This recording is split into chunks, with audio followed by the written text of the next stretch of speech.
Donc aujourd'hui, on va terminer Lazare, que j'avais fait déjà il y a pas mal de temps, enfin il y a quelques semaines. Dans cette partie-ci, on va voir le caractère de Jésus. On va vraiment connaître le caractère de Jésus, on va connaître l'empathie, l'amour de Jésus, mais on va connaître aussi pourquoi il est venu, la mission de Jésus sur terre. On avait quitté lorsque, en fin de compte, Thomas avait dit allons aussi mourir avec lui, qui montrait en fin de compte qu'il ne savait pas du tout pourquoi Jésus était venu sur terre. Donc Jésus décide d'aller enfin, je dirais enfin parce qu'il a quand même attendu 4 jours, et il a décidé d'aller voir Lazare. La première personne qu'il rencontre, qui va devant de Jésus, c'est Marthe. Donc ça se trouve en Jean 11, chapitre 11, verset 21. Donc on ne va pas lire tous les versets, on va les piocher pour tirer des enseignements très très précieux. Alors Marthe, elle lui dit une chose, elle dit, mais Seigneur, si tu avais été ici, mon frère vivrait encore. Alors il y a deux façons de comprendre ce verset. Il y a la façon du monde et la façon de ceux qui reçoivent Jésus-Christ. La façon du monde, c'est, ah, s'il y avait un Dieu, ça ne se serait jamais passé. Ça, c'est comment le monde réagit. Les gens qui n'ont pas conscience que Christ existe. Les gens qui n'ont pas conscience de la valeur de Jésus-Christ, de la puissance de Jésus-Christ, de ce qu'il est capable de faire. Et il y a la deuxième, celle qui est plus spirituelle. C'est Seigneur, si tu avais été avec moi depuis le début, je ne serais pas mort spirituellement. Parce que c'est ce qui est arrivé à l'homme. Quand Adam et Ève ont fauté, on sait que l'humanité a tout perdu. Elle a perdu l'immortalité. Mais elle a perdu aussi tout ce que Dieu avait prévu de magnifique. Tout a été remplacé par la dureté de la vie. Parce que vous imaginez que Dieu n'avait pas créé l'humanité pour en arriver à ce qu'on est aujourd'hui. Dieu avait créé l'homme pour qu'il ait un Éden. Si vous lisez le Genèse, vous allez voir. Ils étaient dans une félicité, dans la gloire de Dieu tous les jours. Ils connaissaient Dieu. Et ils ont tout perdu. Donc c'est la deuxième façon de dire que Seigneur, si je ne t'ai pas dans mon cœur aujourd'hui, je suis mort. Et Jésus fait une réflexion. Mais ton frère va ressusciter. T'inquiète pas, ton frère va ressusciter. Et c'est ce qui arrive à tous ceux qui reconnaissent Jésus-Christ dans leur vie. Tu ressuscites. Alors tu vas dire, mais attends, je ne suis pas encore mort. Mais ici on parle des profondeurs spirituelles. On parle de la mort spirituelle. On parle de retrouver tout ce qui a été perdu en Adam et Ève. Cette vie nouvelle. Et Marthe était, savez, elle s'est dit, mais oui, je sais qu'il va ressusciter au dernier jour, quand tu reviendras. Je sais. Mais elle n'avait pas conscience que Jésus-Christ a cette capacité de donner une nouvelle vie, de faire toute chose nouvelle dans le cœur de celui et celle qui la reconnaît comme Sauveur et Seigneur. Celui qui croit en moi vivra même s'il meurt. Voilà la parole de Jésus. Et si on va en Jean chapitre 5, verset 24, il l'avait déjà dit. Il avait déjà dit cette chose. Jean chapitre 5, verset 24. En vérité, je vous le dis, celui qui écoute ma parole et qui croit à celui qui m'a envoyé a la vie éternelle. Et ne vient point en jugement, mais il est passé de la mort à la vie. Il est passé de la mort à la vie. C'est ce qu'il faut comprendre aujourd'hui. C'est que cette vie que Christ nous donne nous fait passer de la mort spirituelle à la vie, une vie éternelle. Une vie dans la gloire de Dieu, à l'éternité. Vous savez qu'il y a deux vies. Je me rappelle que ça avait choqué une personne dans l'assemblée le jour où il dit, mais tout le monde va vivre éternellement.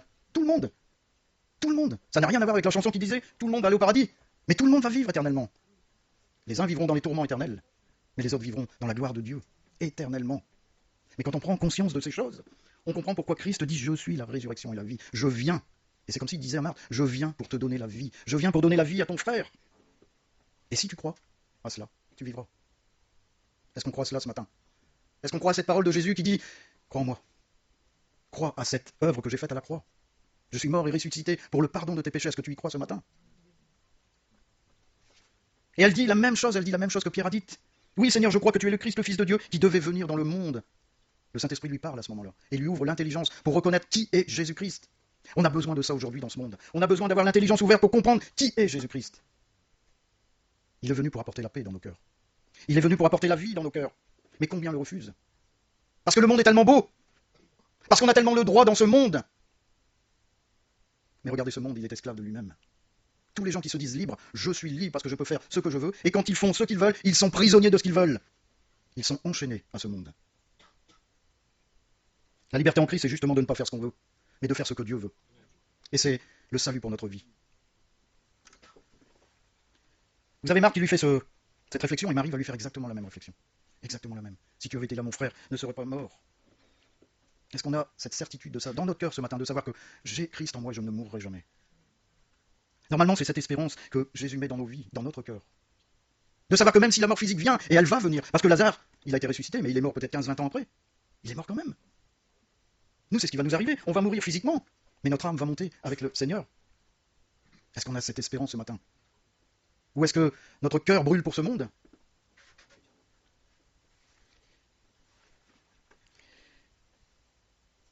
Et il y a quelque chose qui est au verset 33. Jésus arrive, il voit tout le monde pleurer. Il voit le sépulcre, il est ému. Plus tard, on verra qu'il frémit, il pleure. Ah, beaucoup disent, ben, s'il avait été là avant, lui qui donne la vue aux aveugles, il aurait été capable de le ressusciter. Mais Jésus, à ce moment-là, ne pleure absolument pas pour ça. Parce que Jésus sait très bien qu'il va ressusciter Lazare. Et le cœur de Jésus, on le voit ici, mes bien-aimés, c'est la tristesse qu'il a dans le cœur. La tristesse de voir le péché et les conséquences du péché. C'est pour ça qu'il pleure. Peut-être que ce matin, il pleure sur votre vie. Parce qu'il voit les conséquences du péché. Lui, il est ici pour sauver. Il n'est pas ici pour juger. Il n'est pas ici pour condamner. Il est ici pour donner la vie. Et il pleure. Il pleure peut-être sur ton péché ce matin. Il pleure sur les choses que tu as ensevelies. Il pleure devant ton sépulcre. Et c'est incroyable de voir Jésus pleurer. Il a été ému plusieurs fois par la foule. Et jamais en lui ce n'était la tristesse. Ce n'était pas la tristesse, mais c'était de voir ô combien l'humanité était dans le péché. Ô combien le péché avait accaparé la vie de tous ceux qui l'entouraient. Et ça lui a donné cette force de monter à la croix. Il a compris ce jour-là qu'il devait faire la volonté de son Père. Il a compris pourquoi il devait monter à la croix. C'est pour sauver cette humanité de la mort. C'est pas du tout parce que, ben voilà, je suis triste, j'ai perdu mon ami. Mais c'est de voir que ce que son Père avait fait, la merveille de l'humanité, ô combien elle avait été détruite par le Satan. Et il savait que dans ses profondeurs, il était le seul à pouvoir couper cette malédiction. Et il va couper cette malédiction avec sa vie. Sa vie qu'il va donner pour chacun d'entre nous. Et c'est sa vie, aujourd'hui, qui nous donne sa vie. La vie, pardon, parce qu'il est ressuscité. Il y a quelque chose d'important ensuite, c'est... Il voyait que c'était une grotte, il était devant le sépulcre. Au verset 39, Jésus dit « ôtez la pierre !» Ôtez la pierre du sépulcre. Et vous savez que, si vous allez en Ézéchiel, chapitre 37, verset 11, vous allez voir une promesse de Dieu. Une promesse de Dieu pour son peuple, qui est devenue une promesse pour les gentils, également. Les gentils qui sont les nations. Il me dit là, fils de l'homme, ces eaux, c'est toute la maison d'Israël. Voici, ils disent, nos eaux sont desséchées, notre espérance est détruite, comme le monde aujourd'hui, qui n'a plus aucune espérance, sinon de faire ce qu'il veut, en croyant que faisant ce qu'il veut, tout va très bien. Nous sommes perdus. Prophétise donc et dis-leur, ainsi parle le Seigneur l'Éternel, voici, j'ouvrirai vos sépulcres, je vous ferai sortir de vos sépulcres, ô mon peuple, et je vous ramènerai dans le pays d'Israël.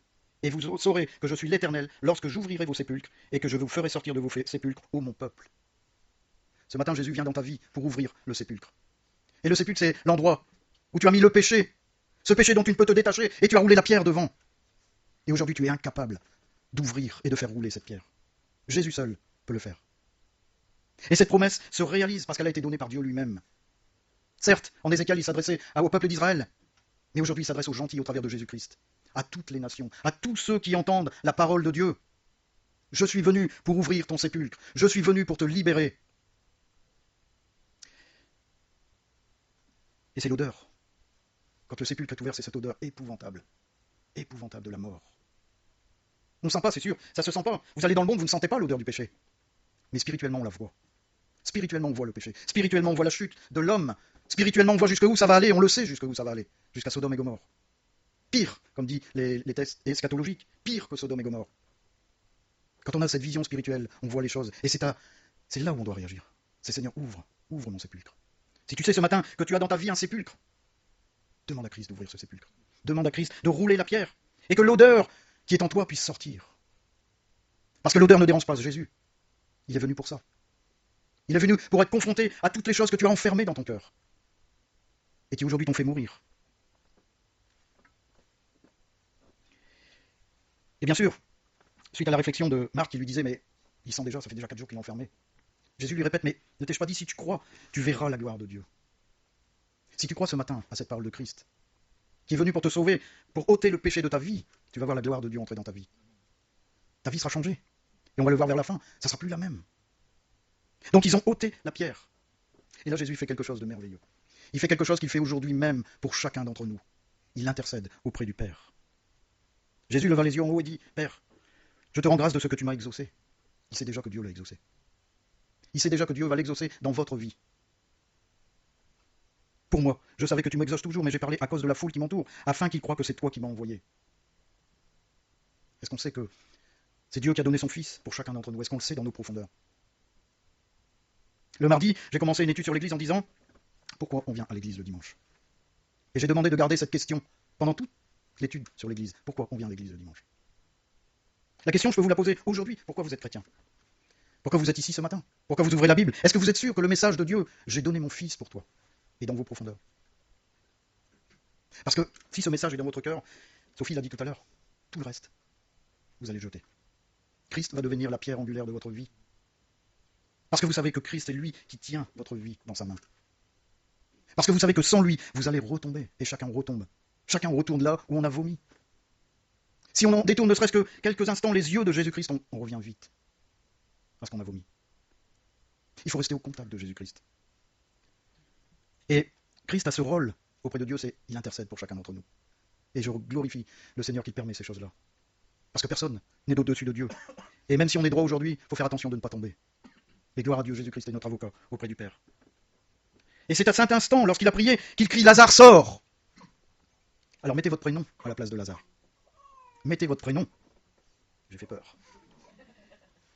Augustin dit que si Jésus n'avait pas dit « Lazare, sors !» tous les morts aux alentours seraient sortis de leur sépulcre. Parce que la puissance de Dieu l'est ainsi. Il a dit « Lazare, sors !» Alors il faut faire quelque chose, parce que Lazare l'a fait. Il est sorti. Si on s'arrête, on dit « Oui, Lazare sort, boum, il est sorti. » Non, il a obéi. Alors quand on entend la parole de Dieu, qui nous parle, qui sonne à notre cœur, est-ce qu'on obéit? Parce qu'elle sort de là où tu es. Est-ce qu'on obéit? C'est important de comprendre cette chose. Parce que quand Jésus dit « Lazare sort », c'est le cœur de Jésus qui parle. Quand on sait qu'il nous parle, c'est son cœur qui nous parle. C'est qu'il veut faire avec nous des choses profondes. Et si Lazare était resté dans son sépulcre, il ne serait jamais ressuscité. Et malheureusement, des gens dans le monde, on leur parle de la parole de Dieu, ils ne sortent jamais de leur sépulcre. Parce qu'ils aiment leur sépulcre. Parce qu'ils ont aménagé leur sépulcre selon ce qu'ils aiment. Alors que le Seigneur nous demande simplement de l'aimer, tout simplement. Donc Lazare est sorti. Et c'est là où c'est important de comprendre. Parce que Lazare n'est pas sorti délié. Il est sorti les pieds et les mains liés de bandes. Et le visage enveloppé d'un linge. Il était aveugle, spirituellement. Et beaucoup viennent à Christ, se font baptiser, et sont toujours avec les pieds et les mains liés. Et ils sont toujours le visage recouvert de linge. Parce qu'ils n'ont pas attendu la parole de Jésus disant « déliez-le et laissez-le aller ». Beaucoup sont retournés à ce qu'ils ont vomi. Vous voyez qu'il faut faire. Quand on vient à Christ, il faut faire très attention. C'est là où on doit persévérer dans la parole. C'est là où on doit persévérer dans l'intimité avec Christ. Parce qu'on s'imagine que dans cette scène, Christ n'était pas loin de Lazare, il était près. Et beaucoup, malheureusement, viennent à Christ et n'attendent pas que Jésus les délivre. On s'imagine que oui, on vient à Christ, tout de suite, boum, tout se passe bien. Il y a l'obéissance, mais il y a l'attente dans la prière, qui est importante. Et lorsque Jésus leur dit « déliez-le et laissez-le aller », à cette parole, Lazare a été libéré. Il était libre. C'est ce que l'Esprit de Dieu veut faire avec vous ce matin. Vous libérer. Entends-tu cette parole? Déliez-le et laissez-le aller. Est-ce que vous voulez être délié ce matin? Est-ce que vous voulez avoir ce linge qui est sur votre tête ôté pour vous donner une vision spirituelle? Parce que c'est ce qui arrive lorsqu'on est à Christ. Le Seigneur vous donne une vision spirituelle. Vous ne voyez plus avec les yeux humains, mais vous voyez avec les yeux de Dieu. Il vous donne ce discernement. Il vous donne cette capacité de prier en esprit et en vérité. Le fait que vos prières dépassent le plafond. Et que vous entrez dans une profondeur avec Christ que vous n'avez jamais connue auparavant. Il n'y a plus cette odeur de mort. Mais c'est l'odeur de Dieu qui l'a remplacée.